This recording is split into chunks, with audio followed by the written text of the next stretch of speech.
ისეთ წიგნზე უნდა ვისაუბროთ, რომელიც ისეთ წიგნებზე და ავტორზე, რომელიც ნამდვილად იმსახურებს ქებასაც და აღმოჩენასაც, ოღონდ ჯერ აღმოჩენას და შემდგომ დარწმუნებული ვარ, რომ ბევრი მკითხველი ეყოლება, ნაწილობრივ ყავს კიდე უკვე და თქვენ ქალბატონ სესილი ასეთი მკითხველი ბრძანდებით უკვე მოსალოცებში არ ხართ უკვე. წიგნს ვიცნობ ამ ავტორის, მეორე სახარაც კიდევ ის არ მაქვს საკითხული, უნდა ვაღიარებ. მიხდი ხო საით მიდის. ესეც იყოს ჩვენი ამოცანა, რომ სესილი და ნაწილობრივ აჩოც დავაინტერესოთ. მე დავიწყებ ციტატით, ნინო ხარატიშვილის ციტატით. ჯენი ერპენბეკის კაიროსი ერთი მხრივ პოეტური ენით დაწერილი სიყვარულის ისტორია, რომელიც სქესის ასაკობრივ თუ კლასობრივ კავშირებს იკვლევს. სამავე დროს სიყვარულის ბნელი მხარეების წარმოჩენასაც არ უშინდება და ძალაუფლების თანადამოკიდებულების ეროსის შრეებს საოცარი სიზუსტითა და სიმამაცით აშუქებს. რომანი ერთი ქვეყნის მისი იდეოლოგიის და ამ იდეოლოგიაში მცხოვრები განწირული საზოგადოების ფაქის და მკაფიო ანალიზს თავაზობს. სრულიად განსხვავებული პერსპექტივით მოგვითხრობს ბოლო პერიოდის აღმოსავლეთ გერმანიის შესახებ. დიდი ოსტატობით გვიყვება იმაზე, თუ რაოდენ პოლიტიკურია ყველაფერი, რასაც ჩვენ პირადს ვეძახით და როგორ წამლავს ტყუილზე ძალაუფლების შენარჩუნებასა და ადამიანების კონტროლზე დაფუძნებული რეჟიმი ყველაზე სანატრელს და ძვირფას, რაც ჩვენ ადამიანებს გვაბადია. სიყვარულს. ესაა ნინო ხარატიშვილის სიტყვები, რომელიც ერთვის ჯენი ერპენბეკის წიგნს კაიროსი და ჩვენ დღეს გადავწყვიტეთ, რომ ვისაუბროთ და გავიცნოთ უკეთ ეს ავტორი, რომელიც შეიძლება ითქვას, რომ ქართულ ლიტერატურაში შემოიყვანა მაია ფანჯიკიძემ თარგმნელი ამ ორივე წიგნის თარგმნელი ჯენი ერპენბეკის ორივე წიგნისა, ორივე რომანის და თამარ მღებრიშვილი პოეტი, ლიტერატორი, რომელიც ასევე იცნობს კარგად ორივე წიგნს.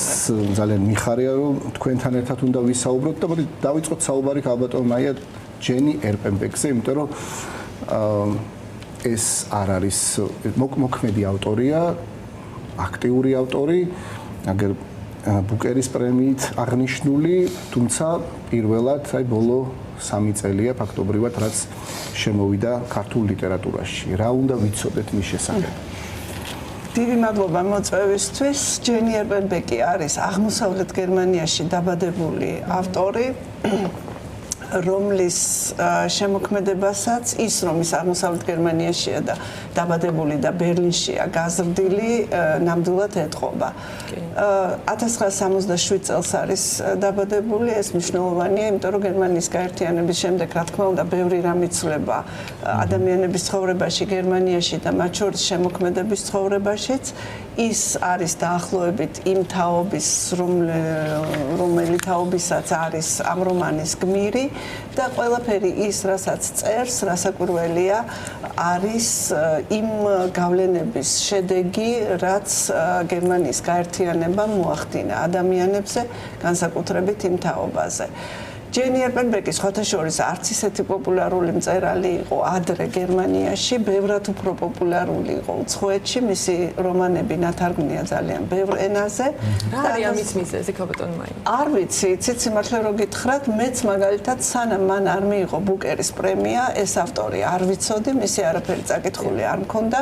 2024 წელს მიიღო ბუკერის პრემია და იყო პირველი გერმანელი მწერალი, რომელმაც ბუკერის პრემია მიიღო და ამან რასაკვირველია ახალი ტალღა გამოიწვია მისი შემოქმედების თავიდან გამოცემის, თარგმნის და ასე შემდეგ.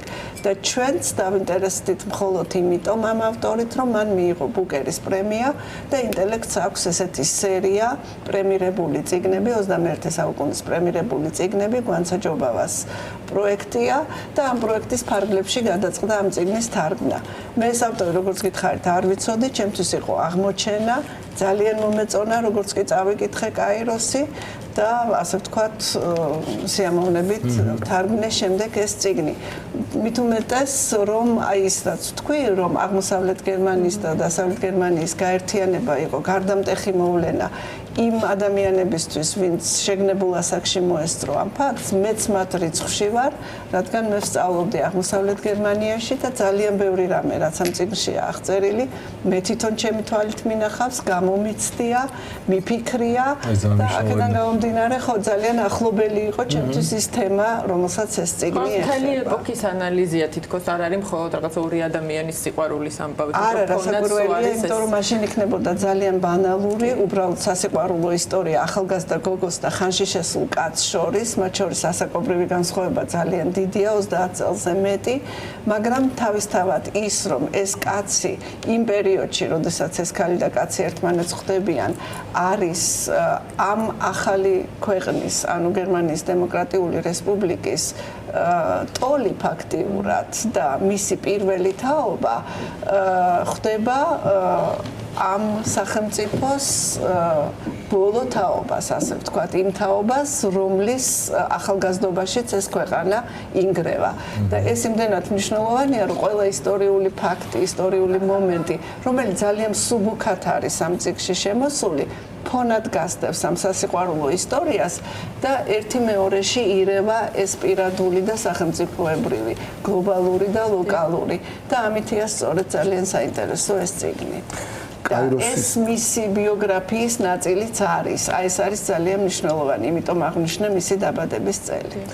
კაიროს ჩვენ ცოტა მოგვიანებითაც დაუბრუნდებით აუცილებლად როგორც სიტყვას და სიტყვას, რომელიც ერთგვარი მეტაფორა ხდება ამ პერსონაჟებისა და ამ ამბის და ცოტა ადრინდელ ამ სიტყვის აღმოჩენის ადგილსაც პირადად ჩემთვის. იქამდე კი თაკოს მინდა ვკითხო, მას ვიცი რომ ძალიან უყვარს ეს რომანი დღეების დასასრულს.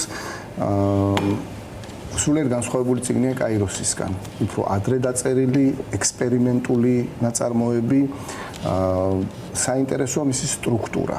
და ამის შესახებ რო გითხრა, რა ექსპერიმენტს ატარებს ჯენი ერპენბეკი და ის თემები, რაც ამ წიგნში შემოდის, რამდენად საინტერესო და აქტუალურად აქვს ეს ამოცანა გადაჭრილი თავის რომანში. მოგესალმები კიდევ ერთხელ, დიდი მადლობა მოწვევისთვის.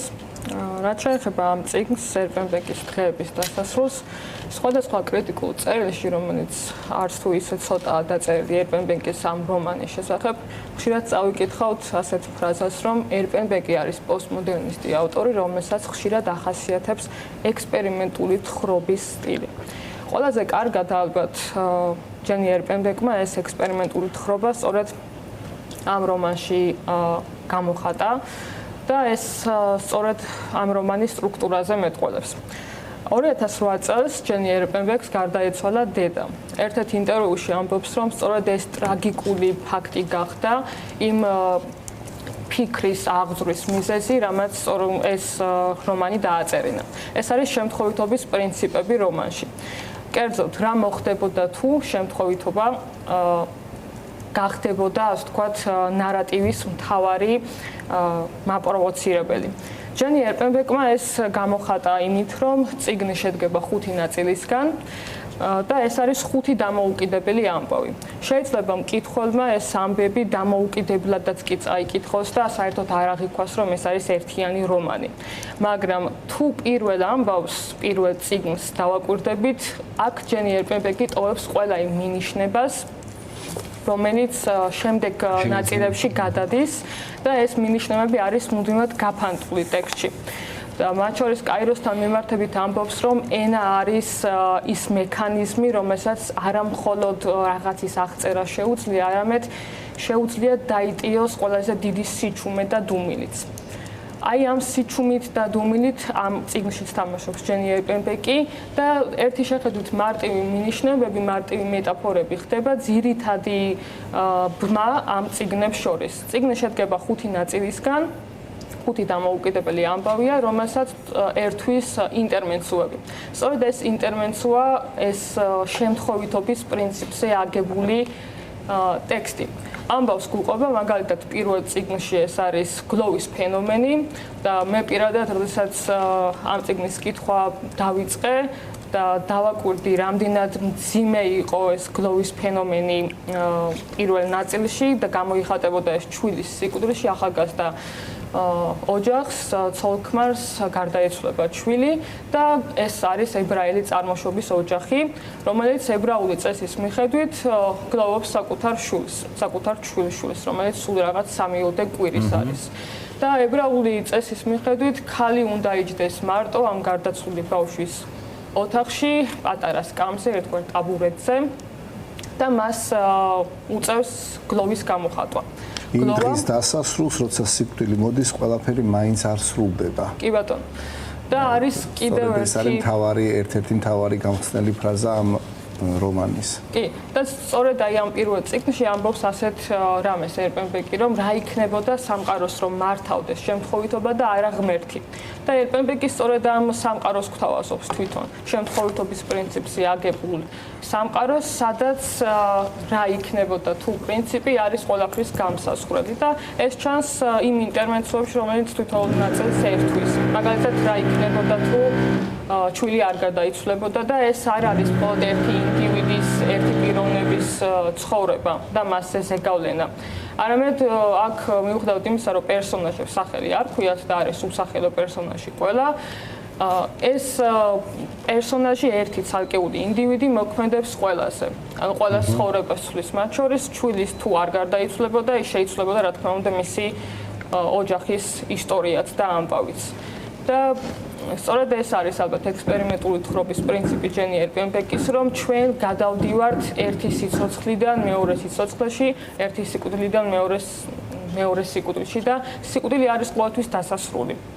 ოღონდ მხოლოდ ასე ვთქვათ, ფაქტობრივი დასასრული და სიკვდილი არ ნიშნავს წმინდა გაგებით რაიმე ამბის სრულად დასრულებას. რადგან ხშირად ახსენებს, რომ მაგალითად პირველ ნაწილში, როდესაც საუბრობს დედა საკუთარი შვილის გარდაცვალებაზე, ის ასე ვთქვათ, პირობით თეზას გვთავაზობს, რომ მას წინა ცხოვრებაში რა დარჩა გასაკეთებელი, წინა ცხოვრებიდან რა დარჩა გასაკეთებელი და რა ვერ მოასწრო. და აი ეს რაც ვერ მოასწრო, უკვე სხვადასხვა ნაწილში ჩნდება და გადადის. და ეს გადადის, რა თქმა უნდა, მე-20 საუკუნის ყველაზე მნიშვნელოვანი ისტორიული ეპიზოდების გარშემო.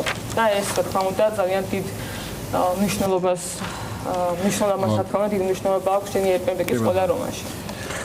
კაიროსი რო დაუბრუნდეთ, მადლობა თაკო, ძალიან საინტერესო შეფასებისა და ანალიზისთვის.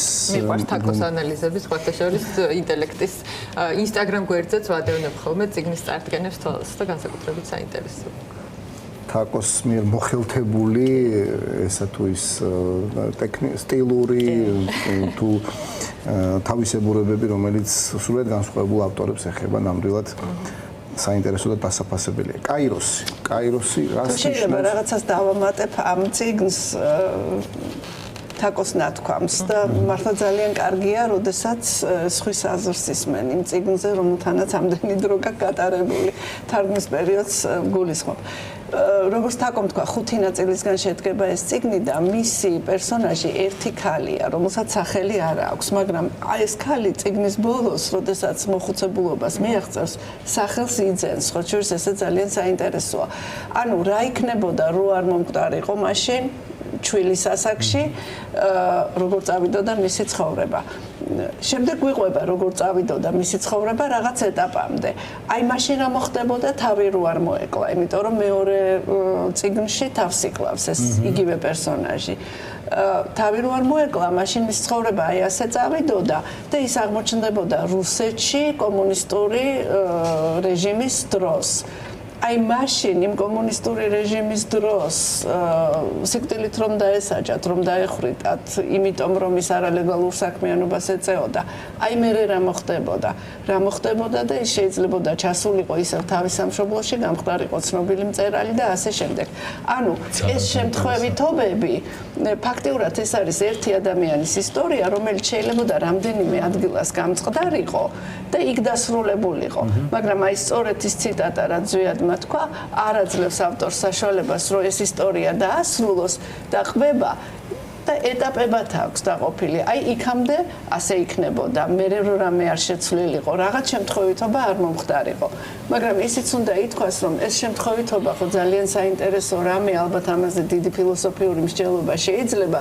ეს არის მეთოდი, რომელიც კინოშიც გამოუყენებიათ, ალბათ ლიტერატურაშიც არსებობს ამისი მაგალითები, მაგრამ თავარი ჩემი აზრით ამ წიგნში თაკო არის კიდევ ის, რომ ამ შემთხვევითობას ყოველთვის ადამიანის ხელიც ეშველება, იმიტომ რომ მაგალითად იქ არის ერთი სცენა, რომ ეს ქალი აღმოჩნდა რუსეთში, მოკლედ არის დასახვრეტთა სიაში და კაცს, რომელიც წვეტს მინდა იხვრიტოს იმ დღეს, აქეთ მარცხენა მხარეს უწყვია საქაღალდეები იმათი, ვინც ნამდვილად უნდა დაიხვრიტოს და მარჯვენა მხარეს შეუძლია რამდენიმე გადმოდოს და იმათ არ დახვრიტავენ და არჩევს ახლა რაღაცა ნიშნების მიხედვით ეს გადმოდოს, ეს გადაარჩინოს თუ ის გადაარჩინოს და აი ეს შემთხვევითობაა, რომ ამ ქალის საქაღალდე არ აღმოჩნდება მარჯვენა მხარეს დასახვრეტთა სიაში, მაგრამ აი ეს წაშველება ადამიანის მხრიდან ამ შემთხვევითობას უფრო საინტერესოსაც ხდის. ანუ ეს არ არის მარტო ფატალური, ეს არ არის რაღაცა ზებუნებრივი, არამედ ეს შემთხვევითობაც არის რაღაცნაირად ადამიანების გამოწვეული და ყველა ეტაპზე, როდესაც ეს ცხოვრება წყდება, ყოველთვის რჩება რაღაც კითხვა, რომ აი იმას რო ეს ექნა, მაშინ ეს ასე ხო არ მოხდებოდა. ანუ იმ შემთხვევითობას ადამიანმა შეიძლება ხელი შეუშალოს. ასე რომ ადამიანი რომ მაინც მთავარია, ესეც ძალიან მნიშვნელოვანი მიგნებაა ამ შემთხვევაში ამ მართლა ძალიან საინტერესო კონსტრუქციის, რომ ერთი ადამიანის ცხოვრება იყოს აღწერილი ასე ეტაპებად, იმის გათვალისწინებით, რომ ყოველ მომენტში შეიძლებოდა გამწყდარიყო, შემწყდარიყო ეს, შეწყვეტილიყო ეს ცხოვრება. კაიროსი არ დაგვრჩეს, რომელიც არის წელს ლიტერატურული პრემია საბას ფინალისტი, საუკეთესო წლის საუკეთესო თარგმანის ნომინაციაში გილოცავთ ქალბატონო მაია. მადლობა. თვითონ წიგნის სათაურზე და ეს სიტყვა მე შემხვდა, ვფიქრობდი, როცა რედაქტორის თვალით ვკითხულობდი თარგმანს, საიდან მახსოვს ეს სიტყვა, სად მახსოვს და შემდგომ გამახსენდა და მოვიძიე, რომ ეს იყო გრიგოლ რობაქიძის წიგნში ადოლფ ჰიტლერი უცხოელი მწერლის თვალით, რომლის თარგმანი დალი ფანჯიკიძეს ეკუთვნის. და გრიგოლ რობაქიძე კიდევ თავის სხვა ტექსტებშიც ციტირებს ამ წიგნს, ამ სიტყვას კაიროსი, რას ნიშნავს კაიროსი და რა დატვირთვა აქ ამ სიტყვას პერსონაჟების ჰანსისა და კატარინას ცხოვრებაში თაკო და შემდგომ ქალბატონ მაია მე მინდა გკითხოთ აუცილებლად მაგრამ ჯერ მოდი თაკო პასუხოს კაიროსის მნიშვნელობაზე როგორც ბერძნული სამყაროსთან ძალიან გაშინაურებულმა ადამიანმა. კი ბატონო, ბერძნულ მითოლოგიაში ეს კაიროსი და ქრონოსი, ანუ დრო, ქრონოლოგია დრო მიქცა. შემდეგ მუდმივად ერთად გამოიყენებოდა ხოლმე ოციანტელაპაში ერთად ხდებოდა. თუმცა კაიროსი არის ბერძნული მითოლოგიის ერთ-ერთი გმირიც, რომელიც გვიანის საუკუნეების მოქანდაკე ნისიბელსმა გამოსახა ეს ჭაბუკად, რომელსაც ჰქონდა წინ შუბზე და წინა მხარეს ეს ყუდულები თმა, მაგრამ მას უკანა მხარეს ან თავზე არ ჰქონდა არანაირი მელოტი იყო და სავარაუდოდ ეს იყო მეტაფორული მინიშნება მოქანდაკის მიერ, რომ კაიროსი არის შესაძლებლობის დაჭერის წამი. შესაძლებლობას თმებში ჩააულა ხელი და ქალბატონი მაიაც ამბობდა, რომ გერმანელებსაც ჰქონიათ ასეთი გამოთქმა და ბერძნულშიც დღეს თანამედროვე საბერძნეთშიც ხშირად იყენებენ ხოლმე ამ ფრაზეოლოგიზმს, რომ სანამ შენს წინ არის, ანუ სანამ შენ იმ თმას წინ ხედავ, მკვლელებს ჩააულა ხელი და დაიჭირა ეს წამი, ეს შესაძლებლობა. და კაიროსი სწორედ ამას განასახიერებს ერპენბეკისთვის, კერძოდ მისი პერსონაჟებისთვის, ჰანსის და კატარინასთვის, ისინი ხვდებიან 86 წლის 11 ივნისს 47 ნომერ ინგლისკი 47 ნომერ ავტობუსში 47 ნომერ ავტობუსში და იქ ამბობს, რომ წერალი წერს, რომ ყველაფერი მოხდა ისე, როგორც უნდა მომხდარიყო. ანუ მათ შესაძლებლობას ჩაავლეს ხელი და ეს არის წამის დაჭერის მომენტი, რომელიც შემდეგ უკვე დიდი ისტორიად და ტრაგიკული ისტორიადაც კი. ზუსტად ერთი ფრაზა წმინდა ასევე ამოვიკითხო, რატომ არის რომ სიყვარული, რომელიც საიდუმლოდ უნდა ინახებოდეს უფრო მეტად ბედნიერს ხდის ადამიანს, ვიდრე სიყვარული, რომლის გამხელაც შეიძლება. არის ერთ-ერთი მთავარი ფრაზა და ერთგვარად კითხველისთვის სამკვლევი თუ გეზის მიცემი ამ პერსონაჟებს რომ უნდა აღყვეს, რა განცდით უნდა აღყვეს. რა გადაწყვეტილებით ხალბატონ თამარ. პრინციპში სათაურთან დაკავშირებით მაგის თქმა შეიძლებოდა რომ ეს არის მეტაფორული და ალუზიური, რომელიც რა თქმა უნდა ბერძნულ მითოლოგიას უკავშირდება და შემდეგ უკვე ეს მომენტის ამბავი, ერთი წამის ამბავი მთელ რომანს მიჰყვება და ისინი მუდმივად შეხვედრის პირველად შეხვედრის შემდეგ ისინი მუდმივად ერთ და იმავე ადგილას ხვდებიან, ხო? მე მგონი ერთ და იმავე კაფეში, სწორად მახსოვს. ერთ და იმავე დროს და ეს არის რა ის წამი მუდმივად მეორდება, მაგრამ ეს რა თქმა უნდა არის რაღაცა ილუზორული ამბავი და არაფერი შინაარსობრივი რეალურად სიყვარულთან დაკავშირებით არ აქვს ამას და სხვა რაღაცეებში უფრო გამოიხატება სპოილერისგან თავშევიკავებ მაინც. როგორია ეს ურთიერთობა, მათი ურთიერთობა ძალიან განსხვავებული ასაკი პირველი თაობა, ბოლო თაობა თქვენ თვით ალბათ მაია ხომ არ განასახიერებს ერთგვარად ერპენბექს ხო არ უნდა ამის თქმა ხომ არ განასახიერებს რაც სახელმწიფოსა და ინდივიდის სისტემისა და თავისუფალი ადამიანის ურთიერთობასაც მათი სიყვარულის ამბავი თუ უბრალოდ ჩვეულებრივი სიყვარულის ამბავია. არა, ერთი რამე უნდა დავამატო კაიროს. თვითონ ტექსტშიც არის ახსნილი რა არის კაიროსი და იქ ერპენბეკი ამბობს და ასეც არის რომ ეს არის ბედნიერი წამის მომენტია და რამდენად ბედნიერია ეხლა მართლა ეს არის რაღაც შემთხვევითი შეხვედრა როგორც თქვი გერმანიის დემოკრატიული რესპუბლიკის პირველი თაობის წარმომადგენელსა და უკანასკნელი თაობის წარმომადგენელს შორის და მათ შორის არის მთელი ეს ისტორია ამ ქვეყნის დასაწყისი და დასასრული და რამდენად ბედნიერია საბოლოო ჯამში მათი შეხვედრა ესეც საკითხავია იმიტომ რომ რასაკვირველია ეს სიყვარული თავიდანვე განწირულია რომ აუცილებლად ტრაგიკულად უნდა დამთავრდეს ტრაგიკული სიყვარული უნდა იყოს, უფრო სწორად კი უნდა დამთავრდეს, ტრაგიკული უნდა იყოს მთელი თავისი განვითარებით. და როგორც თქვით, ახლა ეს ბანალური ისტორიაა, რომ ხანში შესულ მამაკაც ახალგაზრდა ქალი შეუყვარდეს. თუმცა დღევანდელი გაგებით ხანში შესულად არ მიიჩნევა ნამდვილად 53 წლის ხო, ალბათ, მაგრამ ნუ ყოველ შემთხვევაში ასაკობრივი სხვაობა იმდენად დიდია, რომ ეს მაინც არ არის ახლა გასაკვირი და ეს არ შეიძლება იყოს რომანის მთავარი თემა, მას რომ სწორედ ის არ გასდევდეს ფონად, რაზედაც ვილაპარაკეთ, რომ მათი სიყვარულის ფონზე, მათი ურთიერთობის ფონზე უფრო სწორად არის აღწერილი ისტორია იმ ქვეყნისა, რომელიც დაიბადა ამ კაცთან ერთად და უნდა მოკვდეს 90-იან წლებში. და ასე ვთქვათ, ამ ქვეყნის განვითარება პირდაპირ კავშირშია, პირდაპირ აისახება ამ ორი ადამიანის ურთიერთობაზე და ეს არის, რა თქმა უნდა, მნიშვნელოვანი, ეს ხდის ამ წიგნს საინტერესოს და არა უბრალოდ მათი სიყვარულის აღწერა. და აი რა ჩემთვის სიმბოლურად თითქოს ეს ბოლო თაობა ამ ქვეყნისა კლავს იმ პირველ თაობას, არა პირდაპირ გაგებით, არამედ გადატანითი მნიშვნელობით. და მთელი ეს ისტორია იქცევა პარაბოლად იმ ქვეყნის ისტორიის აღწერისა, რომელშიც ხდება მოქმედება. და დამოკიდებულებაც და ალბათ ეს კაიროსი ის მომენტიც არის, როდესაც გერმანია ერთიანდება და ეს ნამდვილად ბედნიერი წამია. თუმცა ასევე არ შეიძლება ის იყოს ბედნიერი წამი ყველასთვის. ის ბედნიერი წამია ახალგაზრდისთვის და შეიძლება იგივე არ იყოს უფრო ასაკოვანისთვის.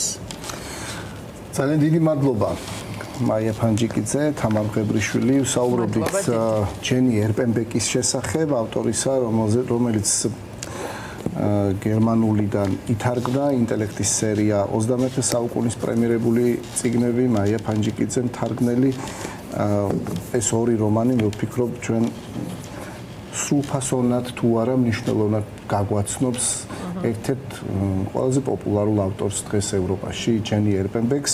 ძალიან მნიშვნელოვანია ეს სერია ზუსტად ინტელექტისა, რადგან ვიყოთ ასე ვთქვათ თანამონაწილეები იმ ლიტერატურული პროცესებისა, რაც მსოფლიოში მიმდინარეობს და მადლობა თქვენ ამის.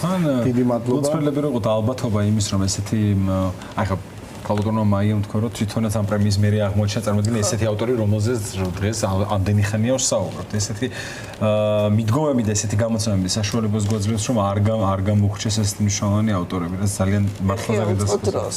კი იკუთანები მე მაინც ჩამოვთვლი ბოლოსკენ პოლ ლინჩის მისნის სიმღერა ურსულა ხონეკის თეთრი ღამეები და ბანუ მუშტაკის გულში მოცინციმე ლამპარი უკვე გამოცემულია ხო დავამატებ სალმან რუშდის შუაღამის შვილებს